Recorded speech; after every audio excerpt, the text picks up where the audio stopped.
C'est toujours un plaisir de vous savoir nombreux pour nous suivre. Bonsoir à tous et bienvenue à cette grande édition du journal. Nous allons découvrir le titre de cette édition.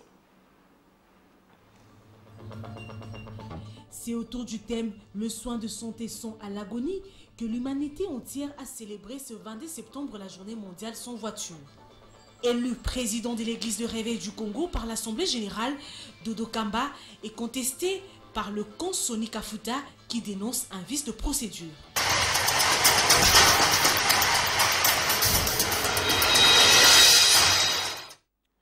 Bonsoir à tous. Le chef de l'État, Félix Antoine Tshisekedi, participe à la 75e Assemblée générale des Nations Unies qui s'est ouverte ce mardi 22 septembre 2020 à New York aux États-Unis d'Amérique en raison de la pandémie de la Covid-19. La 75e Assemblée générale de l'ONU se tient par visioconférence. Le président de la République, Félix Antoine Tshisekedi, s'adressera ce soir à 15 h de New York et 21 h heure de Kinshasa. L'intégralité de son allocution sera diffusée dans les prochaines heures sur les antennes de la radio-télévision nationale congolaise. Et hier, dans la soirée, le président de la République a reçu à la Cité de l'Union africaine les enfants du héros national, Patrice Emery Lumumba. Les détails dans ce reportage de la presse présidentielle. Ramener la relique du premier héros national de la RDC sur son sol d'origine, le combat est celui que mène depuis un temps la famille biologique de Patrice Emery Lumumba.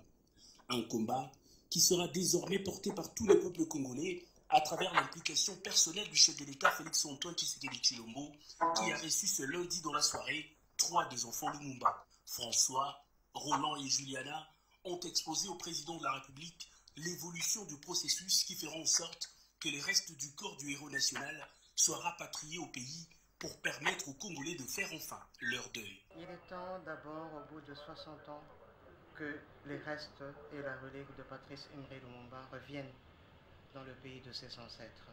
Et c'est notre préoccupation primordiale maintenant pour qu'on puisse enfin lui rendre hommage en tant que ses enfants, qui est notre devoir, mais surtout pour les Congolais qui puissent rendre hommage à leur héros national. Le président s'est totalement impliqué dans notre démarche. Il nous accompagnera du début à la fin de cette démarche de la restitution des reliques de Patrice Emery Lumumba dans notre pays. Connu comme l'une des principales figures de l'indépendance du Congo belge, Patrice Emery Lumumba a été assassiné le 17 janvier 1961 à Elisabethville, actuelle Lubumbashi. Plus de 5 décennies après la mort du tout premier ministre de l'histoire de leur pays, les Congolais souhaitent parler du héros national à leurs enfants en brandissant ce qui reste de son corps. Avec un musée national répondant aux normes, les Congolais sont maintenant capables de conserver jalousement leur propre histoire. Vous l'avez suivi au sommaire de ce journal. Il n'y a pas eu de tricherie, encore moins encore violation du statut régissant l'église du réveil en République démocratique du Congo par rapport à l'élection du prophète Dodo Kamba à la tête de cette institution au remplacement du général Soni Kafuta destitué par 62 membres effectifs sur les 65 votants qui avaient pris part à l'Assemblée générale extraordinaire. Ces propos sont du nouveau président de l'ERC lors de l'émission Équipe nationale qui sera diffusée demain sur nos antennes. Nous vous proposons de suivre un extrait de l'émission. D'abord, na Oetali, Église de réveil du Congo, Koko Tanangai eza na violation ya statut na bisoté parce que mon élection par l'Assemblée générale extraordinaire par les membres effectifs lesquels avaient élu le général Soni Kafuta n'a pas été faite en violation de notre statut. Comme on appelle l'Assemblée générale, où ils ont réuni les membres effectifs, dans la province Nyonso, et puis dans les membres fondateurs. C'est la même assemblée où Elisaki le général Soni Kafuta, la tête église de réveil. Déjà pour l'information, pour nous introduire Yangoana, donc il n'y a pas eu de coup d'État, ils ont été c'est-à-dire parce que j'ai été voté de la même manière que le général Soni a été voté, et ce sont les mêmes personnes qui l'avaient voté, et ce sont les mêmes personnes qui m'ont voté également. Mais le mandat est en cours. Évidemment, c'est ça le problème. Il y a eu une situation où il y a un membre effectif, où il y a un vote qui est. C'est vrai que son mandat courait encore. Il y a eu une situation où les membres effectifs ont constaté des actes de violation de notre statut par le général Soni Kafuta. Ils ont demandé la tenue d'urgence d'une assemblée générale extraordinaire.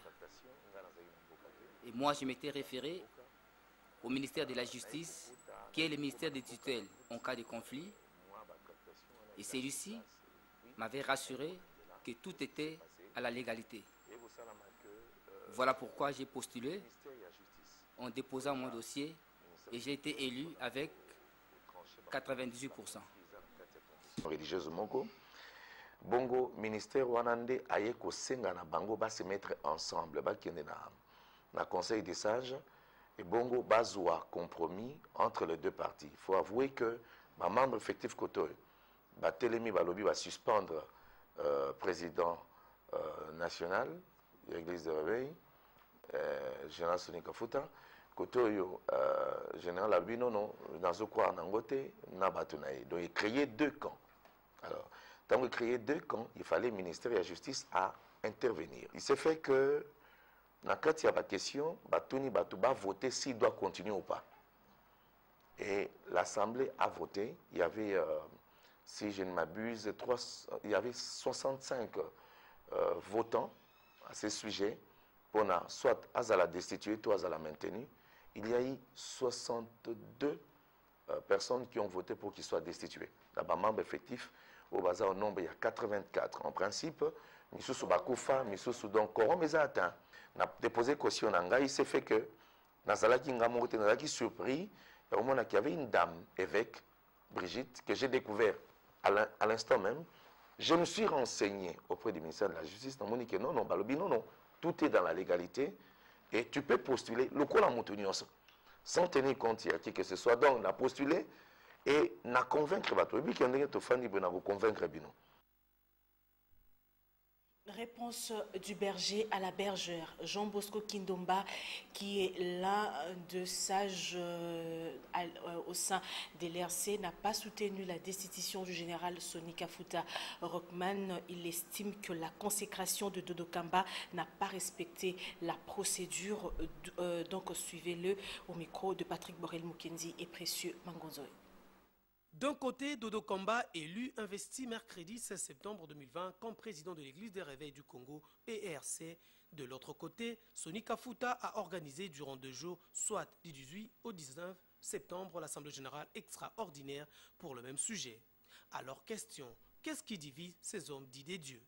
Le révérend Jean Bosco Kindomba, porte-parole de l'Église des Réveils du Congo, donne sa version. Je crois qu'il y a un semblant de division. Mais je crois que nous allons mettre tout en œuvre pour que ça ne soit pas ainsi. Je crois que nous avons terminé notre Assemblée générale avec une note positive où le président évêque général a demandé pardon pour le propos qu'il a tenu lorsque on avait vandalisé son église et qu'il y avait tous ces problèmes autour, n'est-ce pas, de l'élection, de la désignation du président, n'est-ce pas, de la CENI, et qu'à la fin, il a dit que toutes les paroles qu'il a dit, par exemple, qu'il ne pourra jamais rencontrer le frère avec lequel ils sont en conflit, que ses bras sont ouverts, son cœur est ouvert pour les accueillir. Je crois que ça, c'est le sentiment qui doit animer les serviteurs de Dieu, les enfants de Dieu. Les pasteurs de l'Église sont précieux, va plus loin et déclare clairement que l'élection de Dodo Kamba a violé la procédure. Nous considérons ce qu'ils ont fait, c'est une plateforme, n'est-ce pas, dirigée par Bishop Albert Kankenza, et que Dodo Kamba est le président de cette plateforme qu'on appelle la LEMIRC. Mais là où nous sommes un peu dérangés, c'est lorsqu'il parle au nom de l'Église du Réveil du Congo et que le ministre de la Justice et le secrétaire général de la Justice étaient présents pour donner la légitimité à ces forfaits. Je crois que nous avons dénoncé ça. Les hommes des dieux ne doivent plus être manipulés par les politiques congolais, insiste Jean Bosco Kindomba. Je crois que si nous sommes dans une nation où le revenu national est bien réparti et que les pasteurs se retrouvent dans leur propre ministère, je pense que cela va arriver à aider les pasteurs de ne pas être manipulés. Je crois que le besoin économique, le besoin d'exister derrière d'autres structures que son propre ministère, c'est une grande tentation.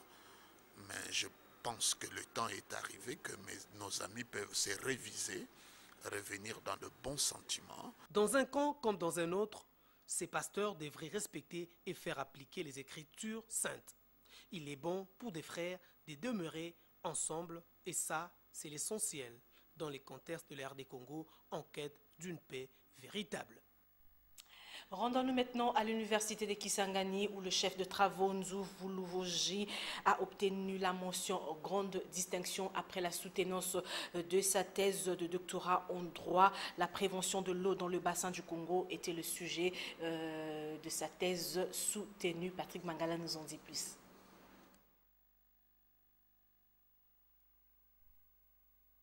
Cette thèse avait pour sujet la prévention de l'eau dans les bassins du Congo, évaluation et redéfinition des mécanismes régionaux et nationaux des États fondateurs de la Commission internationale du bassin du Congo, Ubangi Sanga. Devant les membres du jury présidé par le professeur émérite Kalamba Lupungo, le chef de travaux Nzouvu Louvoji a défendu sa thèse en doctorat en droit de l'université de Kisangani en région Boyomèze. Après avoir démontré l'importance de la prévention de l'eau dans le bassin du Congo, l'impertrant a obtenu la mention de grande distinction. Le recteur de l'université de Kisangani, le professeur Benoît Dedadjaïlo, présent à cette cérémonie, a conféré au chef de travaux le grade de docteur en droit.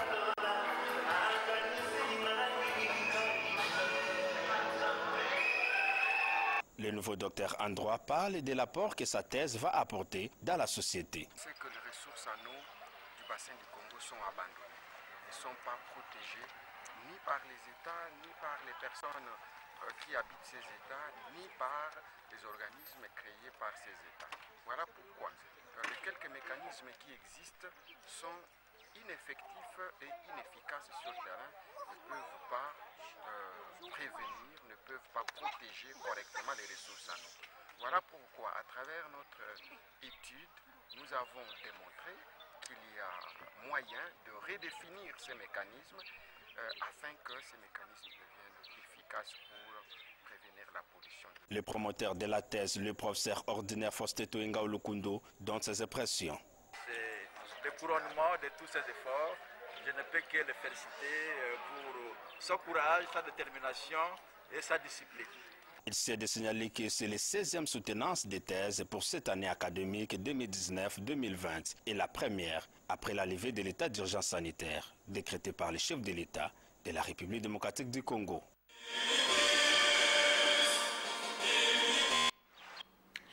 Production et réalisation d'un débat radiophonique, voilà les thèmes au centre d'un atelier de formation en faveur d'une dizaine de journalistes de province du Kasaï et Kasaï central. Ces assises de 3 jours qui se tiennent au restaurant ECAF sont organisées par la Fondation Hirondelle, comme nous le dit Solène Toumba.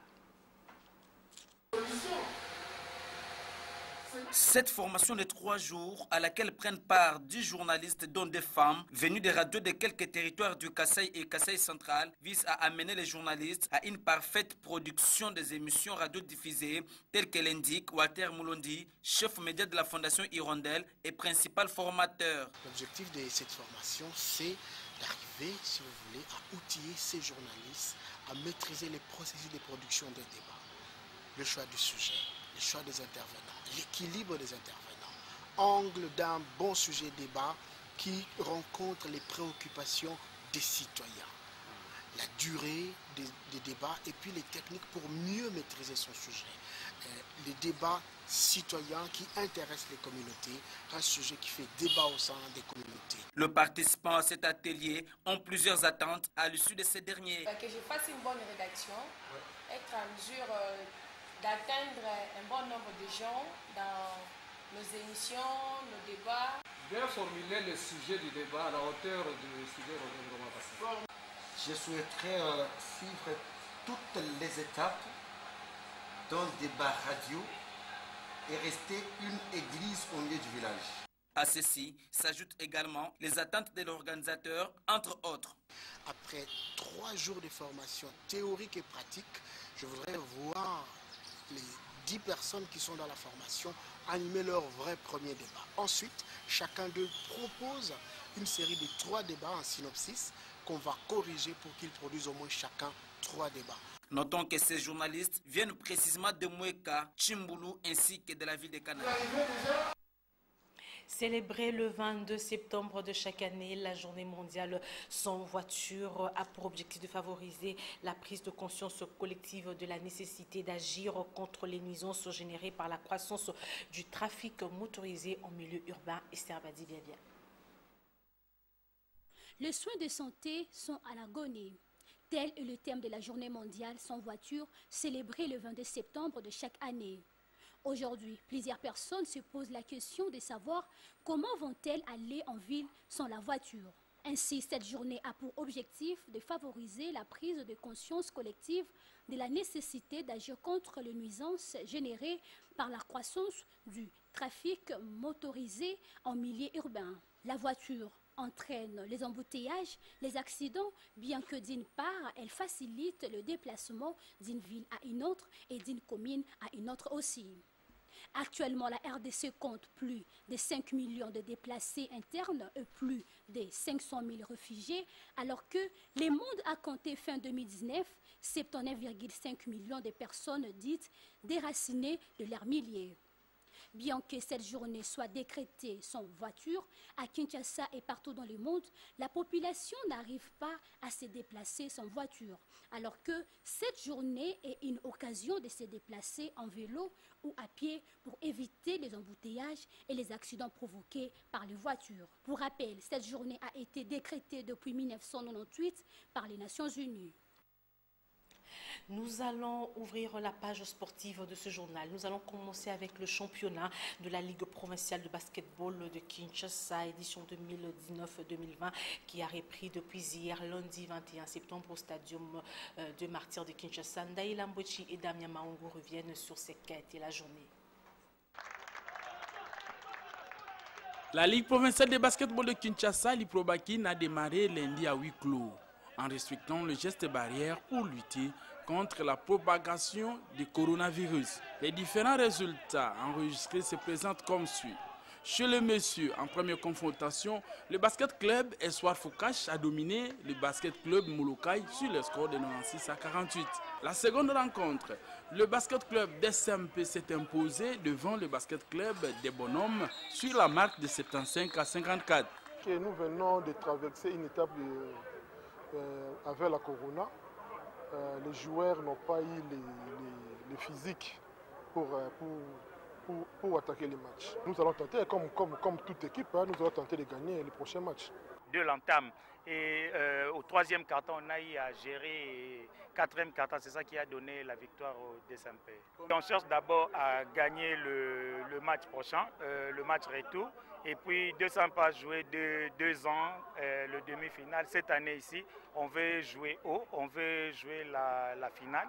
Et c'est notre ambition pour cette année ici. Pour rappel, le président de la Ligue Probakin, Trésor Nganga, prévoit les matchs retour le mercredi 23 septembre 2020. Des Bonhommes croisera DSMP et Molokai contre Espoir Foucache. D'une discipline à une autre, la Ligue de tennis de Kinshasa a clôturé son tournoi avec les victoires de Carlo chez les vétérans, Nancy Onya chez les dames et Arnold Ikondo chez les hommes. C'était le week-end dernier au cercle de Kinshasa à Gombe. Patrick Borel-Mukendiri, Gomlopo, images et commentaires. Tout est bien qui finit bien au tournoi de tennis d'amitié avec les victoires de Ikondo, Onya et Carlo. Chez les vétérans, l'Italien Donaldo Smalto, qui était mieux parti pour gagner la finale, a été disqualifié par la commission technique pour les injures à répétition. Et les Suédois, Carlo remporte la coupe. Chez les dames, Charlotte Wantona n'a pas fait le poids face à la Tigresse Onia Nancy, battue 0-7 à 2, soit 2-6, 0-6. Ce n'est pas aussi facile de jouer avec elle. En fait, elle joue très bien. Et puis, je forçais mes sympathénies. Je ne peux pas dire que je suis fatiguée, mais je vais me forcer pour faire quelque chose. J'avais confiance en moi-même parce que je savais que j'étais en super forme. Et je me suis dit, courage en moi, je ne veux pas laisser une balle me passer. Je suis en super forme, mais prochainement, je dois travailler sur ma deuxième balle parce qu'avec la deuxième balle, je ne suis pas si puissante que ça et j'ai beaucoup de déchets. Et dans la grande finale, seniors messieurs, qui a duré 2 heures, Arnold Ikondo di Neymar est sorti du piège tendu par l'expérimenté Toubi Besombi, qui n'en finit plus de surprendre. Premier set, gagné par Arnold 6-2. Deuxième set, remporté par Toubi Besombi 6-3. Et Arnold Ikondo a corrigé son aîné au troisième set 6-0, profitant de la fatigue. Très heureux d'être le vainqueur de ce tournoi post-état d'urgence et de toujours soulever les trophées malgré le manque du sponsoring. C'est en présence du premier vice-président de la Fédération congolaise de lawn tennis chargé du développement du CGA Didier Bassomo-Kangui de la FECODELAT et des membres de la Ligue de tennis de Kinshasa que cette compétition a été bouclée. Cet Open de la balle jaune organisé durant une semaine, soit du 14 au 20 septembre au Cercle de Kinshasa, s'est joué dans un esprit de fair play. Nous allons maintenant prendre l'actualité en dehors de nos frontières. Nous nous rendons directement au Mali qui célèbre la fête nationale. Le 22 septembre 1960, le Mali, ancienne colonie française, obtenait son indépendance à l'occasion de ce 60e anniversaire. France 24 retrace le chemin de cette ancienne fédération devenue la République du Mali. Suivez. 20 juin 1960 à Dakar, les couleurs françaises font place à celles d'un nouvel État, la Fédération du Mali. Elle regroupe 2 anciennes colonies de l'Afrique occidentale française, le Sénégal et le Soudan français.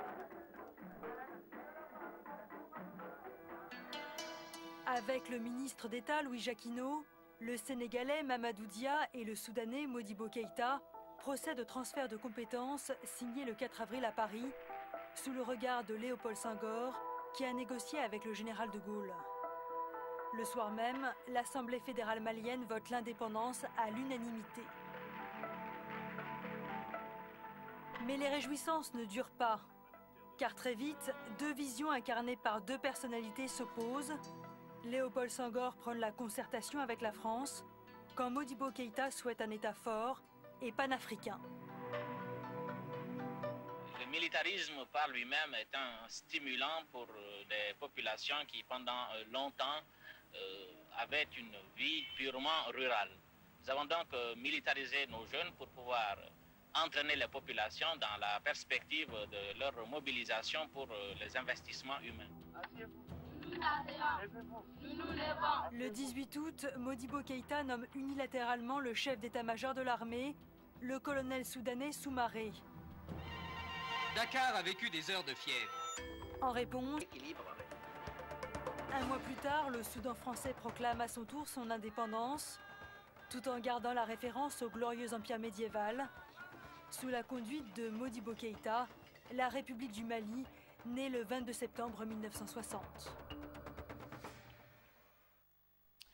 Nous restons au Mali qui a un nouveau dirigeant 1 mois après le coup d'État. L'ancien ministre de la Défense Bandao a été désigné hier lundi par le comité mis en place par la junte au pouvoir.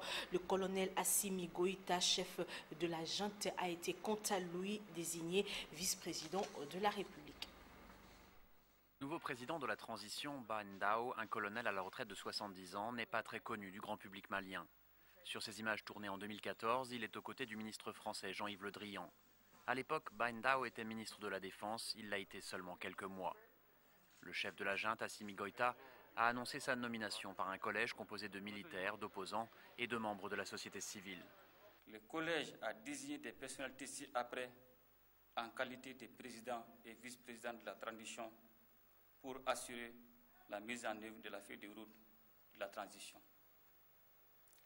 Président de la transition au Mali, M. Bandao. Vice-président de la transition, colonel Assimi Goïta. Assimi Goïta devient donc vice-président, ce qui n'a pas surpris les analystes. La prestation de serment du nouveau président aura lieu vendredi. C'est lui qui nommera un Premier ministre. Le bloc régional de la CEDEAO avait déclaré qu'il lèverait ses sanctions financières seulement si le président et le Premier ministre étaient des civils. La CEDEAO avait accepté l'idée d'un vice-président militaire et d'une transition qui durerait 18 mois. Le président Ibrahim Boubacar Keïta a été renversé par la junte le 18 août, après plusieurs mois d'immenses manifestations populaires réclamant sa démission. La pandémie de la Covid-19 n'a pas encore dit son dernier mot. Le ressurgissement de la pandémie pousse certains pays en Europe à recadrer la population sur les strictes mesures de prévention. Suivez plutôt ce reportage d'Euronews. À mesure que l'épidémie de Covid progresse, les pays durcissent les mesures sanitaires. C'est le cas du Royaume-Uni, 4e pays le plus endeuillé au monde par la pandémie. Confronté à une nette augmentation des cas de contamination, le Premier ministre doit s'exprimer ce mardi devant le Parlement. Boris Johnson insiste sur la nécessité d'un changement de cap. La maladie se propage et elle se propage à tous les groupes d'âge, explique ce responsable scientifique. On s'attend à voir une hausse des hospitalisations et malheureusement cette hausse des hospitalisations va entraîner une hausse du nombre de morts. Parmi les nouvelles restrictions annoncées, la fermeture des pubs, des bars et des restaurants dès 22 h à compter de jeudi ou encore l'interdiction de servir au comptoir. Seul le service à table sera désormais autorisé. En France, les villes appliquent les unes après les autres de nouvelles restrictions. Ainsi, Lyon a décidé de limiter à 1000 personnes les rassemblements publics. En revanche, le nouveau protocole en vigueur dans les écoles assouplit les règles concernant les cas contacts d'un élève porteur du Covid, ce qui devrait permettre de limiter le nombre de fermetures de classes. Quant aux visites dans les EHPAD, elles sont désormais restreintes. En Allemagne, la situation est inquiétante à Munich, d'où la décision des autorités d'y imposer le port du masque dans les espaces publics très fréquentés. Mais les avis sont partagés. Je ne pense pas que les masques soient d'une grande utilité, dit cette femme. Et pour moi, dans les lieux publics, c'est stupide. Beaucoup de gens ne portent pas le masque correctement. Là, j'étais dans le métro, il y avait beaucoup de gens qui n'avaient pas leur masque comme il faut. C'est comme s'ils n'en avaient pas. On termine ce tour d'horizon par l'Islande, qui n'est pas épargnée par le regain de l'épidémie. Et là aussi, les autorités ont annoncé la fermeture provisoire des bars et des restaurants.